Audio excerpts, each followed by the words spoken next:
NCP স্বতন্ত্রভাবে সংস্কারের পক্ষে যারা জোটবদ্ধ হতে চায় প্রয়োজনে আমরা তাদেরকে নিয়ে সংস্কারের পক্ষে, বাংলাদেশের পক্ষে এবং ভারতীয় আধিপত্যবাদের বিরুদ্ধে সাম্প্রদায়িক সম্প্রীতির পক্ষে যারা আছে, যে শক্তিটা গঠিত হয়েছে, সংস্কারের পক্ষের শক্তিগুলো যদি আমাদের সাথে আসতে চায় তাদেরকে সাথে নিয়ে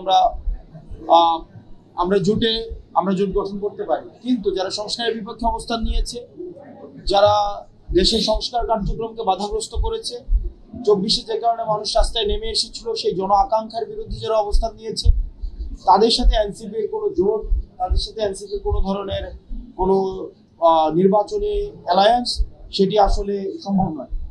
2 নম্বর বিষয় হচ্ছে নির্বাচনী অ্যালায়েন্স, ইলেকটোরাল অ্যালায়েন্স এবং দেশের সামগ্রিক স্বার্থে আমরা এনসিপি সবসময় ছাড় দিয়ে এসেছি।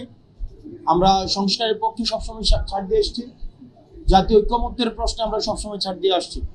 জাতীয় ঐক্যমত্যের প্রশ্নে, সংস্কারের প্রশ্নে যে রাজনৈতিক দলগুলো আসতে চায়, আমরা তাদেরকে নিয়ে পরবর্তী নির্বাচনী কার্যক্রম আমরা পরিচালনা করতে আমরা তাদেরকে ওয়েলকাম জানাই। মধ্যে উইদিন 3rd উইকের মধ্যে আমাদের প্রাথমিক ধাপের প্রার্থীতা ঘোষণা করা হবে।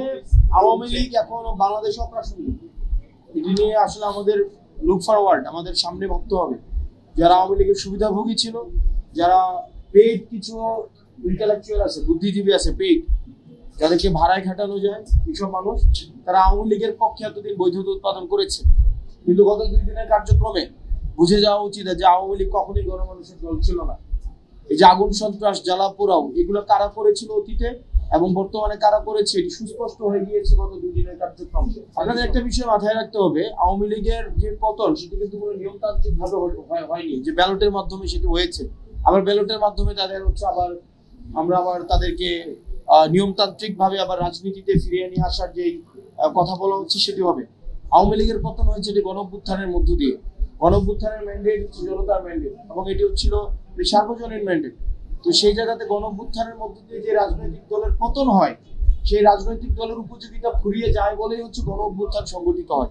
যেহেতু গণঅভ্যুত্থানের মধ্য দিয়ে আওয়ামী লীগের পতন হয়েছে, এটা স্বাভাবিক প্রক্রিয়ায় ব্যালটের মধ্য দিয়ে এই দলটিকে ফিরিয়ে আনার যারা বৈধতা উৎপাদন করছে, তারা মূলত আগুন সন্ত্রাসের পক্ষে বৈধতা উৎপাদন করছে, তারা মূলত বুলেটের পক্ষে বৈধতা উৎপাদন করছে, এত বছর ধরে যারা ব্যাংক লুট করেছে তাদের পক্ষে বৈধতা উৎপাদন করছে, তারা যারা গুম, খুন, হত্যা, নির্যাতন, নিপীড়ন যেটি হয়েছে সেটির পক্ষে বৈধতা উৎপাদন করছে, তারা মাইনরিটির যে নির্যাতন হয়েছে, আমাদের হিন্দুদের উপরে যে নির্যাতন আওয়ামী লীগ যেভাবে করেছে, মাইনরিটিকে যেভাবে ক্লাসিফাইড করেছে, সেটির পক্ষে তারা বৈধতা উৎপাদন করছে। তো সেই জন্য যারা ফেসিবাদ বিরোধী ক্রিয়াশীল যে রাজনৈতিক দলগুলো রয়েছে, সেই রাজনৈতিক দলগুলোর ঐক্যবদ্ধ হওয়ার কোনো বিকল্প নেই। সেটির মধ্য দিয়ে আসলে আওয়ামী লীগের উপযোগিতা বাংলাদেশে যে বিনষ্ট হয়ে গিয়েছে, উপযোগিতার যে আর কোনো অবকাশ নেই, সেই জিনিসটি হচ্ছে তখন স্পষ্ট হবে।